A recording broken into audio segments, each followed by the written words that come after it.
All right, so we're going to pick back up in it. In our setting, I just want to kind of remind us where we are in the story. So it is important. Let's remember we are in a story. We're going to tell it as a story. We're going to recap it as a story. And so you'll hear every week when we start, maybe like, hey, let's remember where we're at, what happened last week. Okay, so let me just remind us where we are in the story here. So first of all, our setting is in Persia. So in Persia under King Ahasuerus. And the king at the beginning of the story is throwing this prolific 6-month feast in which he is summoning neighboring nations to come in to try to rally them around his plan to invade Greece. And so one way that he intends to convince the people at the party that he is good on his word and he is powerful is he says, bring me the queen. Tell the queen to come here with her crown on so that I can display my glory through her. And so what we see then is that Queen Vashti refuses and the king loses his mind. The queen says, no, I'm not going to come. The king goes nuts. And so the king at this point has been embarrassed in front of a crowd of generals and people he's trying to recruit. And so what shall be done about this rebellious queen? So he sets out to figure out what are we going to do about this? Well, we learn, and this is going to be a theme we see today too, that the king is very easily persuaded. Because we're going to see that the king has one of his advisors come and is able to give him counsel of what needs to happen. So the first thing we see is that he says, banish the queen. Make an example out of her. Make this a big deal so that the others will not do the same. So he says, one, banish the queen, and also enact a decree authorizing that husbands should have full and complete authority in their home in such a way that it allows it to be abused. And so we then pick up in the next chapter of the story, which was last week, where we met Esther and her cousin Mordecai, two Jews who are living in exile in Persia. And so there it is the king, as we said, who is quite impressionable, is counseled again by one of his men on how we should go about picking another queen. So one of his advisors says, hey, what if you bring in a group of girls, a group of ladies, and whichever one you find most pleasing, why don't you choose that one to be the king, be the queen? And he says, I'm pleased with this plan, which that's an awful convenient plan to go along with if you're the king. So this is where we find Esther. Esther is thrown into the mix of women vying for the king's attention. And we discover that Esther finds favor in the king's eyes and is chosen as queen. And it's important to note there that, and this is just something we'll continue to look into as we go through this, she has not made herself known that she is a Jew. So the king does not know that she is Jewish. And that's actually through the counsel of her cousin Mordecai. And so it's here, though, that though there's been maybe some ambiguity around why the characters have done what they have at times, though there's some ambiguity around certain situations, we see that God is faithful in the background here as He is positioning Queen Esther, a Jew, to be a critical component of God keeping His covenant to His people. So we see that though God is not mentioned outright, we see that God is orchestrating this situation to where Queen Esther, this Jew, is finding herself in a position of authority in an environment, a very hostile environment under King Ahasuerus. And so, before things get better, though, things are going to get much worse. So that's where we're going to pick up today, is this conflict that's going to arise with Mordecai and Esther. Okay? Anything before we jump in? We ready for this? Good. All right, so let's start in verse 19 of chapter 2. Now, when the virgins were gathered together the second time, Mordecai was sitting at the king's gate. Now, so first, this sitting at the king's gate is not just like loitering, not like just sitting around. We believe this phrase refers to holding an official position in the court. Because the king's court is like the king's gate was known to be like a large building in which legal and civil and commercial business took place. So if someone is sitting there, if they are sitting at the king's gate, they're likely sitting in a position of authority there. So that's important to know. So keep going. Verse 20, and this is big. Verse 20, Esther had not made known her kindred or her people as Mordecai had commanded her. For Esther obeyed Mordecai just as when she was brought up by him. In those days, as Mordecai was sitting at the king's gate, Bigthan and Teresh, two of the king's eunuchs who guarded the threshold, became angry and sought to lay hands on King Ahasuerus. And this came to the knowledge of Mordecai, and he told it to Queen Esther, and Esther told the king in the name of Mordecai. And when the affair was investigated and found to be so, the men were both hanged on the gallows, and it was recorded in the book of the Chronicles in the presence of the king. So, key moment in the story here. We discovered that the king, like we said, is unaware that Esther is Jewish. In fact, Mordecai has commanded her to keep this concealed for some reason. We will certainly find its significance later. But while at the gate, Mordecai overhears a couple of eunuchs who are plotting to kill the king. And Mordecai takes this information to Esther. Esther takes it to the king, and the king has it investigated. And when the men are found to be guilty, he has them publicly killed. And so, this is another key moment in the story here, as we see that act was recorded, is what it says, recorded in the book of the Chronicles in the presence of the king.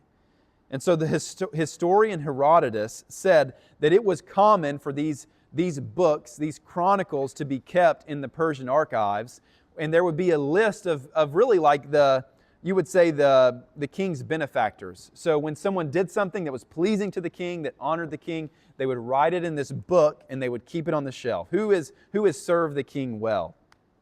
And so it's also common, though, for these acts of loyalty, these acts of honor, to be immediately met with generous and I would say immediate gratitude, or I would say rewards. So it was common for Mordecai to do what he did, to then be honored and say, look at what Mordecai has done. Here's his reward. Here's his gift. And you think about it, a king who is consumed with his own glory, this would make sense. Like, if you honor me, the king, what better honor is there than for me to honor you, so others would do the same? And so what we see, though, is how will he be honored? So he gets his name wrote in this book. Now, how will he receive the honor? Let's see, where are we at? Verse 1. Chapter 3, verse 1. You have the clicker? Great. Okay, verse 1. How will he be honored? Chapter 3. After these things, King Ahasuerus promoted Haman, the Agagite. Promoted Hanan, the Agagite, the son of Hammedatha, and advanced him and set his throne above all the officials who were with him. Well, that doesn't follow, right? Like, in what Mordecai just does deserves honor, and then we see that King Haman gets glory here. Okay, Haman was promoted. What about Mordecai? What about Mordecai's act of honor, his act of loyalty to the king? Doesn't it deserve a reward? Well, maybe so, but rather than a reward for Mordecai, we see the promotion of another. We see Haman get respected, get the glory. And so there, I'm imagining the words of Jeremiah are probably ringing true in this Jew's head, this Jewish man's heart. As Jeremiah says in Jeremiah 12:1, "Righteous are you, O Lord, when I complain to you, yet I would plead my case before you. Why does the way of the wicked prosper? Why do all who are treacherous thrive?" And so he's sitting in this tension.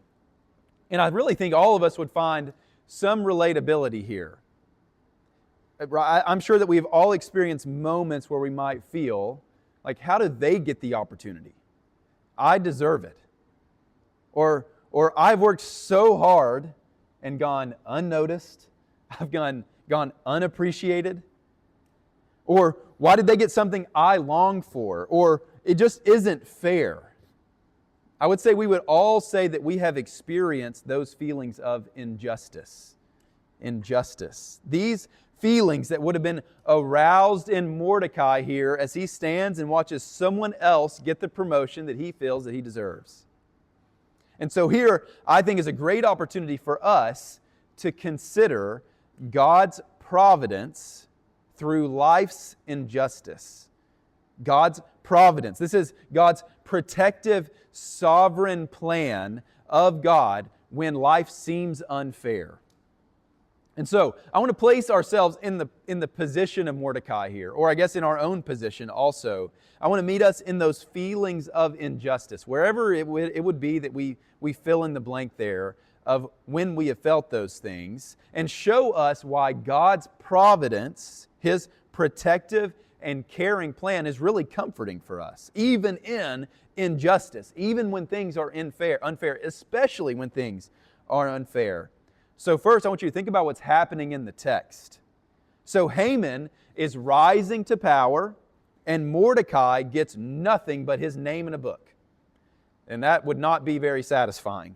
Now, we see that Haman is going to be an enemy of the Jewish people, and he's going to plot against them. And then we'll see later that the king, though, is going to remember Mordecai. I don't want to give us a spoiler, but I want to tease this out enough. He's going to remember Mordecai one day when he is reading the book of the Chronicles, and he's going to give him a delayed reward. One that wasn't maybe when it was deserved, but it's still delayed. It's coming. And this delayed reward is actually going to position Mordecai to be an agent of deliverance of the Jews from the threat of genocide.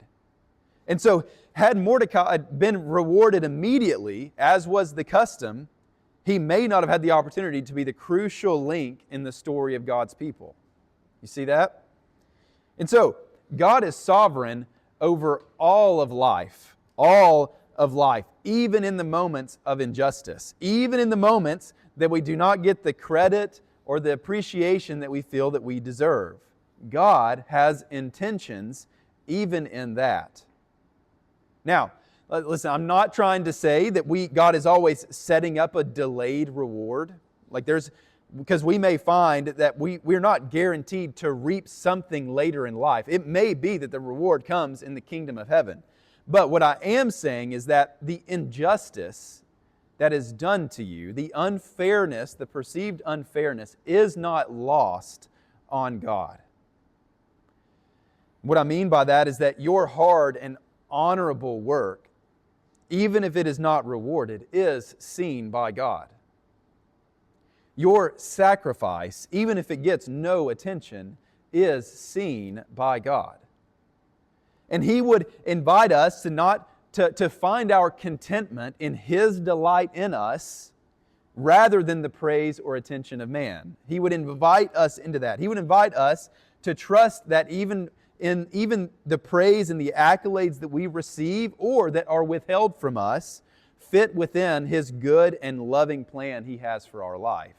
He is sovereign over that timing. And what's cool is that even more glorious than that is that He doesn't just say, be content with injustice. He says, I'm a compassionate high priest in your injustice. He lived a life of constant injustice. He lived a life where every moment He was not receiving the praise and the reward that He deserved. And He took on the most heinous act of injustice on the cross at the hand of sinners, the most heinous act of injustice that this world has ever seen. And He did that because He took on the greatest injustice to provide for us hope in our injustice. Right? He took on injustice in the greatest magnitude so that we can have hope in our injustice. Because though we may not be celebrated, we have Christ. Though you're not getting the opportunities you deserve, we have Christ. And though you're not getting the attention you feel that you deserve, you have Christ, and He is pleased with you. And He took on injustice so you can have hope in the midst of yours. This is God's heart for us in injustice. He doesn't leave us empty-handed, unfair. He gives us Himself. Now, for that, we can trust His nearness and providence in times of injustice. Now, I want to take this as an opportunity for us to have some discussion. And I need to give you a moment to think about it before we talk about it, because I think it may take some time to think. But I want you to think, can you recall a time when you found that a delayed reward proved to be evidence of God's good plan? Can you think of a time where maybe in the moment you thought, man, why am I not getting what I feel like I deserve? But then later on you come to discover this is why. Like God doesn't always give us that affirmation or confirmation in our life, but sometimes He does. And so I want to give you just a moment to think about this. Recall a time when you found that a delayed reward proved to be evidence of God's good plan.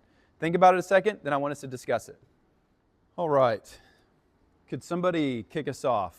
Share something.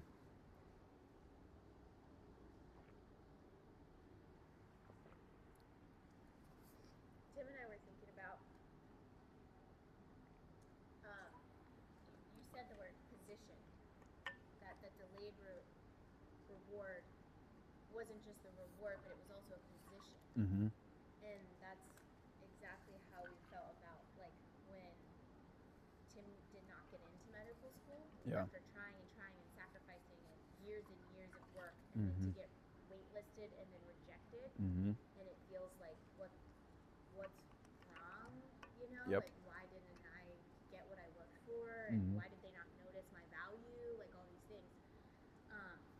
But that year between him getting rejected and getting accepted provided us with a totally different position to achieve way more. Like we're thinking about how like the job he took in that year positioned him to Oh, yeah. as a scribe for a doctor, so he knew so much of what was going to be taught already, Mm-hmm. and so that was like that learning curve, and he was better at it. Yep. It was like really elevated him above his peers right off the get-go because Yeah. of that job that he worked for a year that he didn't want to work. Yeah. And we bought our house in that year, which positioned us to have a family, Yeah. which we didn't know that we were going to be expecting. Mm-hmm. Or what was it? Oh, the pandemic. Yeah. The timing of everything worked out so that he didn't have to commute. He could do it virtual, which Yeah. positioned him to study more. Yeah. And for me to not have as bad of a postpartum, and like Mm-hmm. it positioned those stimulus things, positioned finances to where it wouldn't have worked otherwise. Yeah. All these details, Yeah. because of a delay of what we thought we deserved, Mm. our position was just elevated like tenfold. Yeah. And That's so cool. God's like timing and detail was just like in every facet of that Yep. rejection. Yeah. That's great. That's a great example. Thanks. Well said. Got any other ones? Yeah. I'll go. So I gotta set the scene here. So we'll start with my mom was always one of those like people who thought they were Christian because they were better than the Christians. Mm-hmm. Like those Christians at that church are so gossipy and blah blah blah. I'm like, Mom, what do you think you're doing now? Yeah. So I'll start with that point. So I always kind of questioned what her heart was in her first relationship with Jesus. But there was a season where we're going to a church. We'll keep the church name out of the story, but we were there for a while. And it seemed like as the years progressed, we were kind of unplugged from certain activities. Mary had been very involved in the kids ministry I had been to, but we got kind of pulled away from that. And it was almost like they expected us to leave. And since we weren't leaving, we just didn't have like a network, and we weren't connecting with any of the families there. So it just was a really awkward season. So I'd asked myself a long time, like why are we here? And why don't we feel the pull anyplace else? It's like we were in limbo, waiting. And I remember one day my mom, during the pandemic, she had been watching some of the sermons online. She called me up after and said, I get it. I understand grace now. I want to give my life to Christ. And it was through one of the sermons through that church. And I think about the timing now because she would die a year later. Mm-hmm. But now I have that assurance that she is on the other side of eternity where we will see her again. I don't think it would have happened if Yeah. we hadn't been attending that church. Yeah, that's good. An opportunity to hear the gospel. So Wow. but it felt like a very delayed. Sure. Well, that's good. That's a good one. Someone else even like benefit or is blessed by it. That's great. What else? Anything? Well, I think of some of the my births, like with Daisy. I was like, why are you not making me go into labor? Like, I want to be in labor. Let's go. Yeah. Let's go. I was doing everything I could, and it just like wasn't happening week after week. And whenever it did happen, it was just so fast and smooth and perfect Sure. timing and everything like aligned. And I just think about how much like sometimes that like delayed process when you're not overriding God's timing, but you're just submitting to it. Yeah, that's good. The chemical cascades are more efficient.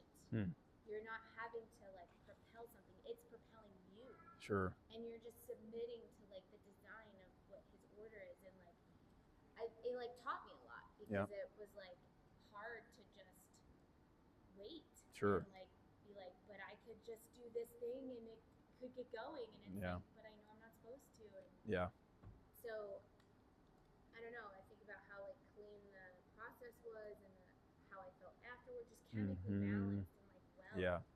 And I just think that that's worth the delay. Sure. Like waiting to meet her. Yep. Was worth it. Yeah. Because there came with so much reward.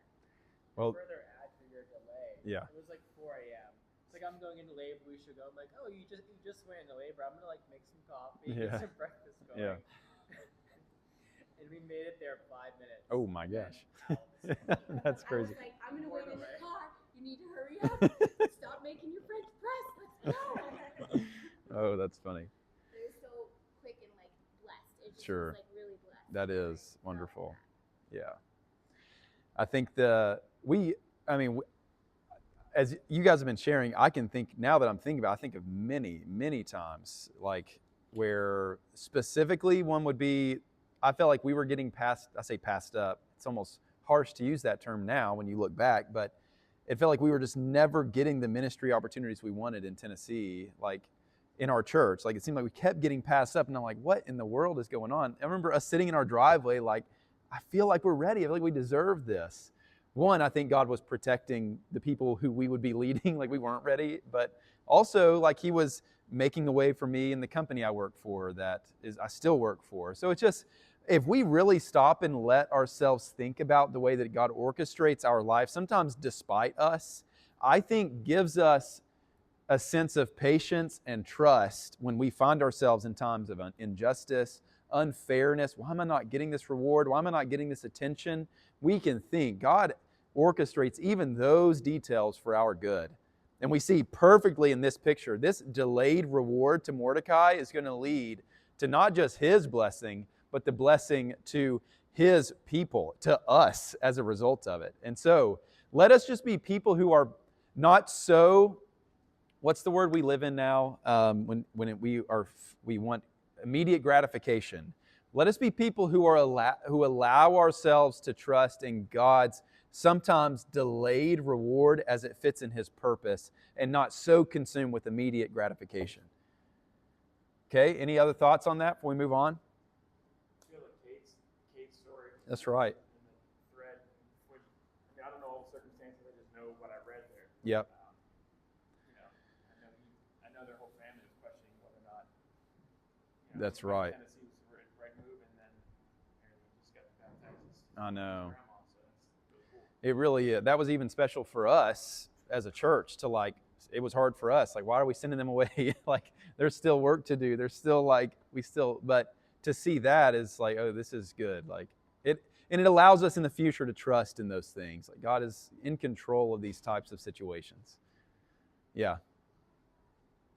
All right, I'm gonna keep moving. That's good. We got more to hit here. This is quite a long story. So let's see. There is more significance to this point that, to point out here before we keep moving on, because I want to look how Haman is introduced. Go to, let's see.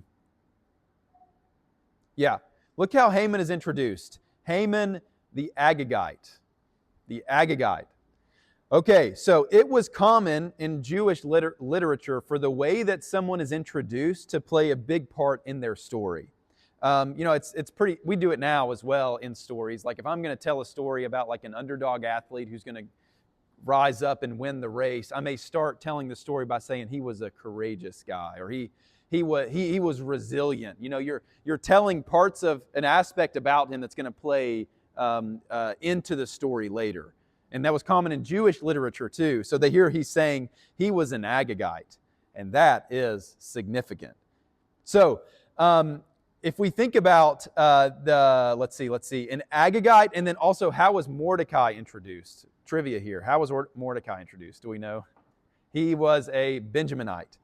Okay, so we have this distinction now with an Agagite and a Benjaminite. And so what is there to see here? So a little history, biblical history. King Agag was the king of the Amalekites at the time that Saul, also of the tribe of Benjamin, was the first king of Israel. And so the Amalekites were a violent, nomadic people who were known to have the eerie distinction of being the first ones to attack God's chosen people. And so what we have here is God promises Moses then that he would completely erase the memory of the Amalekites from under heaven.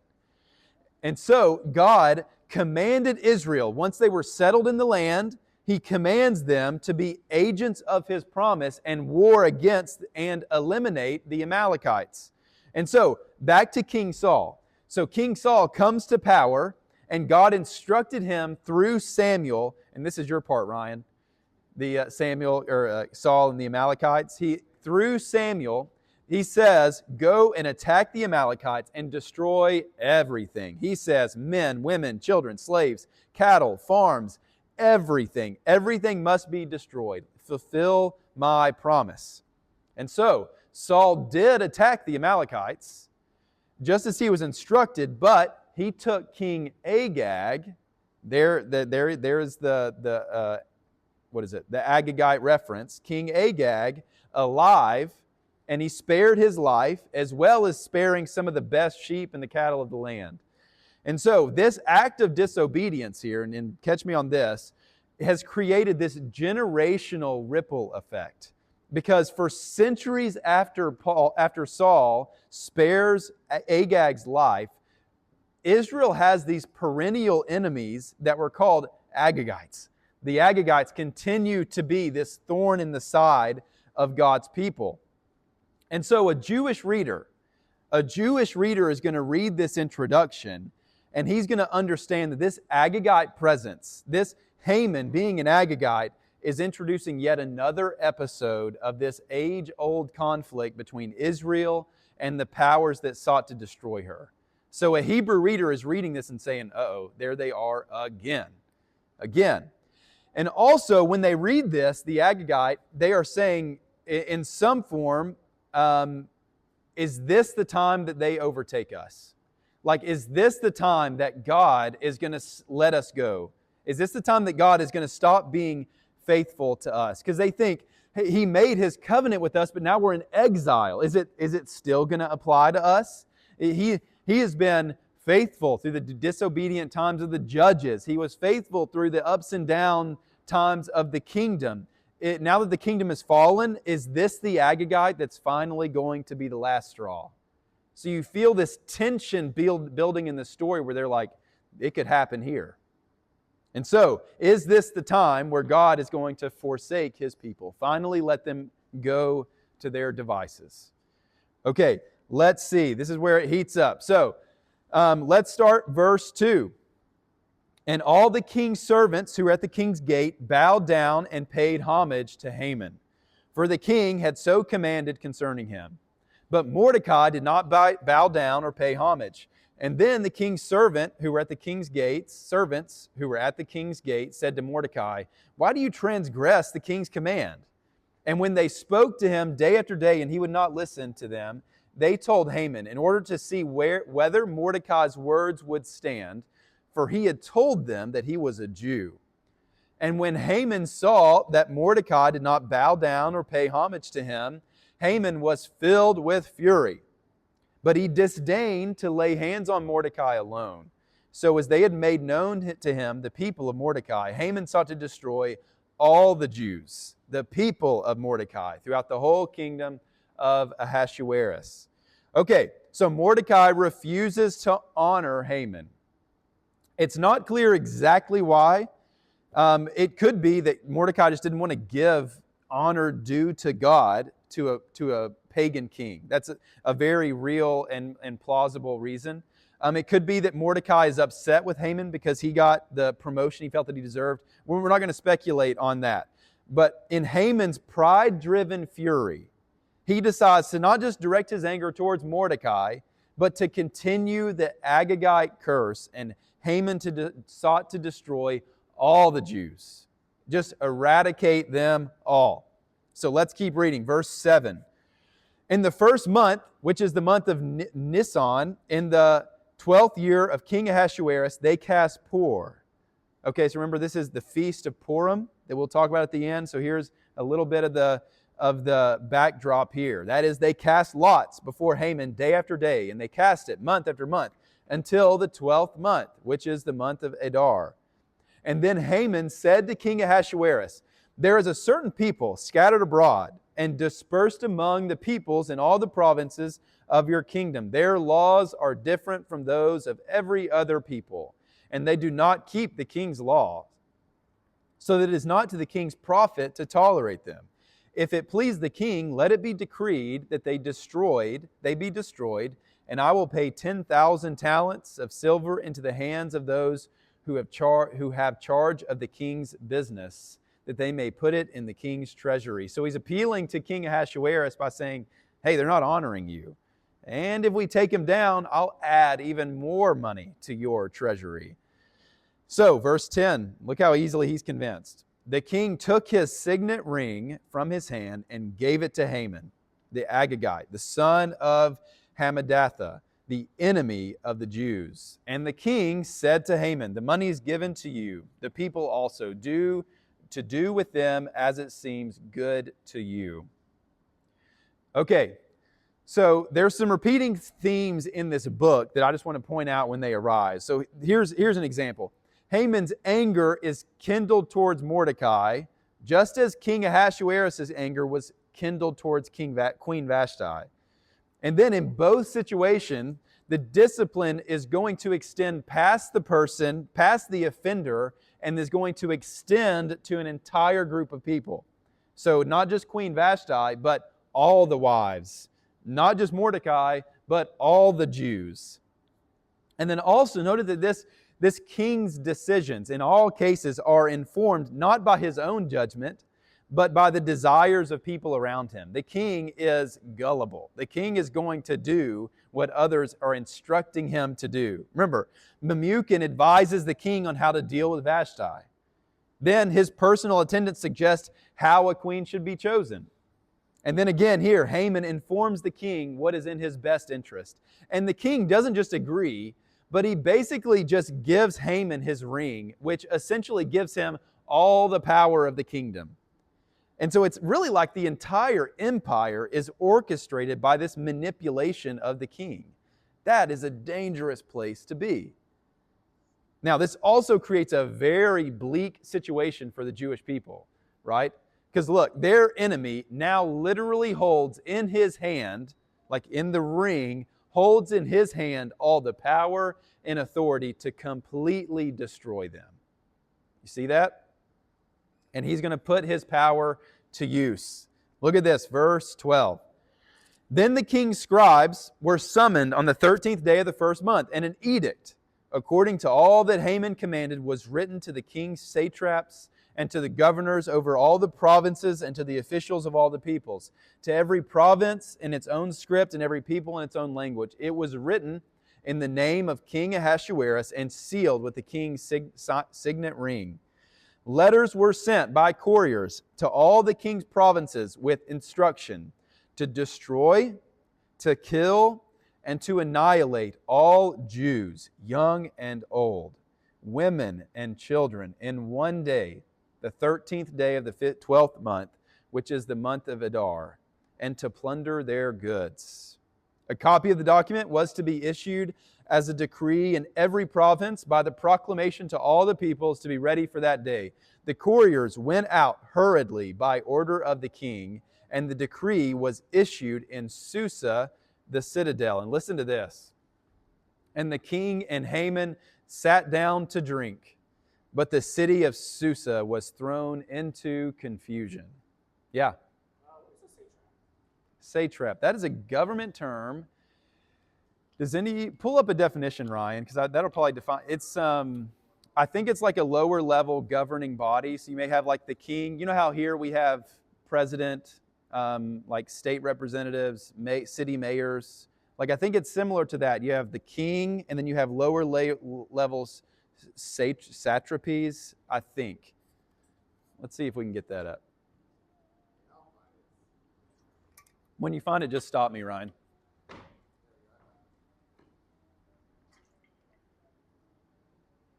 Any person governing or exercising power over a designated population. There you go. So he would have, obviously in a governing body, you're going to have delegate to lower level people who can take care of a designated people. So it's just like, you're over that region, you're over that region, you're over that region. He gave them the letter to all of them and say, distribute this to your people. Make sense? Yeah. All right, so that's all the text we're going to cover today. Now, we have reached really the major conflict in the plot, because we see that the king gives his authority to Haman, and Haman sends out the instruction to destroy, to kill, to annihilate all Jews, young and old, women and children, on one day in 11 months down the road. And I want you to like try to feel this part of the story, okay? Can you imagine receiving this news as a Jewish family? Going to your mailbox, or however they do it in that day, grabbing the letter that says, your children, your babies, your mom and your dad, your friends, like there is a designated today where there are no rules against taking your life. And in fact, it's commanded. And so you're reading this letter knowing that you have no power over this call to take your life. Like to read this and to hold your children, to hold one another, to have to wrestle with the fact that this is coming. This is a heavy, heavy portion of this plot that we need to feel. Now, all the while, their enemies are sitting down to drink, it says. The king and Haman are just sitting to drink while the city is thrown into confusion. And then, not only that, but then to look to God. This is where I think the difficult portion of this is. To look to God and say, God, what is this? God, please don't let this be. And from this narrative, we may even ask, God, where are you? You're not even mentioned. Like, we're about to be taken over. Where are you? And I think we have probably been here before. Where are you, God? How does this make sense? Why would you do this? We're familiar with those types of questions.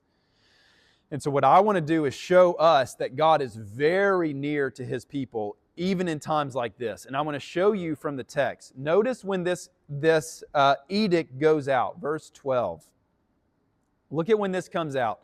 Then the king's scribes were summoned on the 13th day of the first month. 13th day of the first month. And so this awful news falls on the eve of Passover. The eve of Passover. Passover, a celebration commemorating the radical deliverance of God's faithfulness to His people to take them out of Egypt and to begin to lead them into the promised land. This celebrates the event that constituted the founding of God's covenant people. It rejoices in this special relationship between God and His people. And it's a holiday full of joy and celebration and remembrance and worship. And now here, the day before this celebration, their joy is turned to sorrow. The opening of this letter, their excitement turned to despair. And now, God's people are faced with a decision. What will they choose to believe this Passover? In light of this news, will they still celebrate? Will they ridicule God? Will they say, well, clearly you're not faithful to us anymore. Look what just passed. Will they be overwhelmed by despair, being convinced that God is not who He says He is, or finally God has given us into the hands of these Agagites who have sought to take us down? Or will they cling to His promise? Will they cling to His faithfulness? Will they celebrate Passover as a reminder that God is still faithful to them? They have a choice to make here. And this decree, this pain is not out of God's plan, nor is it by chance that the news is delivered on the eve of Passover. He meets them in the worst news of their life and then invites them to remember His faithfulness. This is by His design. And so here, the Jews are faced with a question that we must all face. And this is where I want us to think. We're all faced with this question at one point or another. How do we respond when God radically changes our plans? How do we respond when God radically changes our plans? We operate sometimes in such a way that we believe that thoughtful planning and wise living can successfully direct the course of our lives. And sometimes our life cooperates with us. But we are all one phone call away from all of that going down the drain. Some of us in here have even received those types of calls, those reports, those life-changing news. We cannot orchestrate the details of all of our life, all of our lives. It is likely that we're going to find ourselves in the same position as the Jews do at times, as the Jews do here, faced with a decision to trust God's faithfulness or not. But God is one who, I'd say, wants us to remember in times of sorrow. When we encounter moments or seasons of sorrow, listen, God doesn't just give us this news on the eve of Passover. God gives us this news in the constant light of the cross. And what I mean by that is there is no suffering, there's no death, there's no terrible news, no sorrow, no situation, no impending doom that is hopeless in light of the finished work of the cross. So He gives us our own, as He gave them the Passover to look to His faithfulness, He puts before us Jesus and says, what will you look at? And so here's the stage in the plot as God's people are wrestling with sorrow and the reality of God's faithfulness, that we are positioned to ask ourselves together, where will we look in times just like this? In times where things are falling apart or things are not as we expected. Will we trust the Lord, or in their case, will you allow the king's edict to crush and cause you to disbelieve what you have been told God is? Okay, so what I want to do now is put some skin on this for us, and I want us to discuss what happens when we, to kind of put this in the negative light, what happens when we take our eyes off of God during times of sorrow or in times of the unexpected, you would say. What happens in our heart when we do this? Feel free to chime in. What do you got?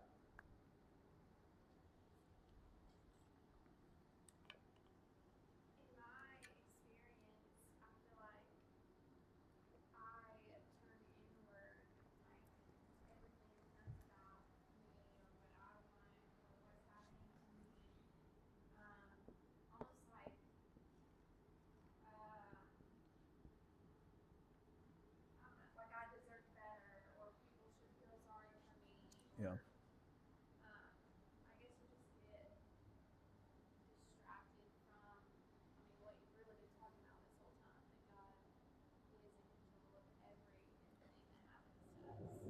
Yep. Yeah.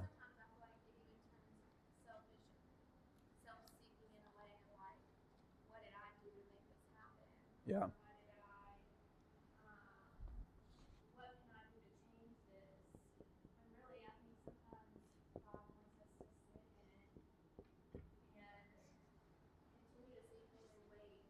Mm-hmm.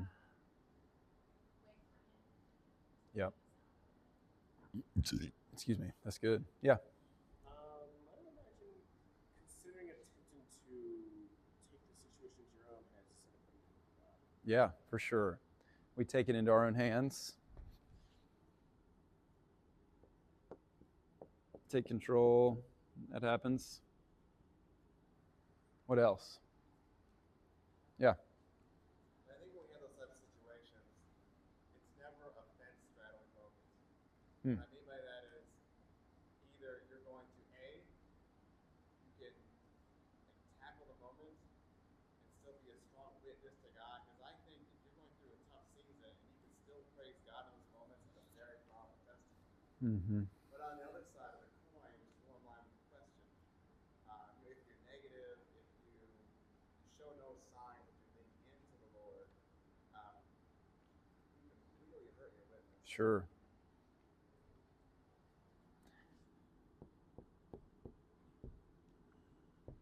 You know, what comes to my mind here is I think about what it does to our heart. So when we take our eyes off of God during these times of sorrow or the unexpected, that does something in our heart as we move forward in faith. Like, I feel like if I find myself taking my eyes off the Lord or find myself frustrated with the Lord, it almost jades me to His activity in my life going forward. I find myself like almost in that moment after that, I find myself drawing back from Him, not interested in leaning in, because that's what pain does. And pain can magnify our trust in the Lord or it can diminish it. And so when we push away, I think it has ramifications down the road where we like distance ourselves, and then it often gets to where we are not grateful for the things that He does, but it's almost like we're magnifying all the bad things that continue to happen and pit that on Him. Yeah. One way I notice, like you were saying, you turn toward one thing that I notice when my eyes are off, if I'm all of a sudden very insecure Sure. and like doubting Yeah. what I'm doing every day, who I am, Yep. what am I supposed to do, what do I believe, all this stuff, it starts to get, I'm just insecure. Yeah. Whereas if my eyes are on Him, I could literally be like doing something insane and be totally confident that Yeah. I'm supposed to be doing it because I feel surely of what He's asking me to do. Yep. But all of a sudden, I'll be like, I don't know. All of a sudden, I care what people think. Or Yeah. all of a sudden, I feel weird, and I'm like, what the heck? My That's eyes aren't good. focused then, Yeah. because he has peace and security and confidence, and yeah, our eyes are fixed. Yep. on it. That's good. Yeah. It can make us very short-sighted. We can focus on, how do I get out of this rut, or how do I, resolve this transient issue, rather than focusing on what am I supposed to learn, or how am I supposed to grow in this situation. That's right. Short-sighted.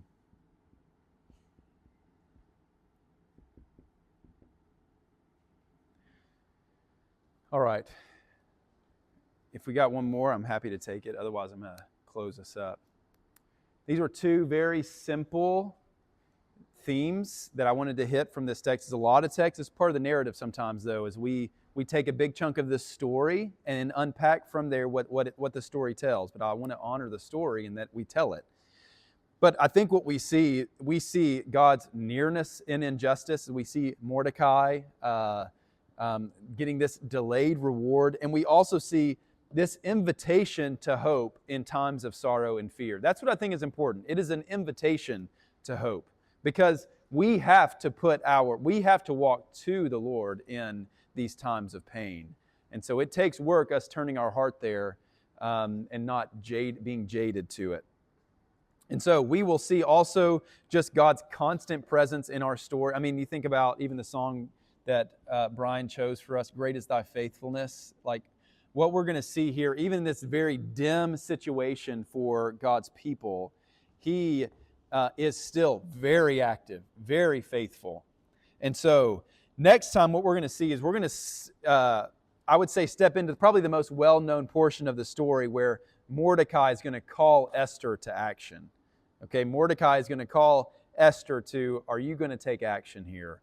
And so Ben is actually going to be teaching that next week. I'll be here, but Ben will be leading that. And so we're going to see what happens next. Any thoughts before we keep moving or before we close this up? This is the book of Esther.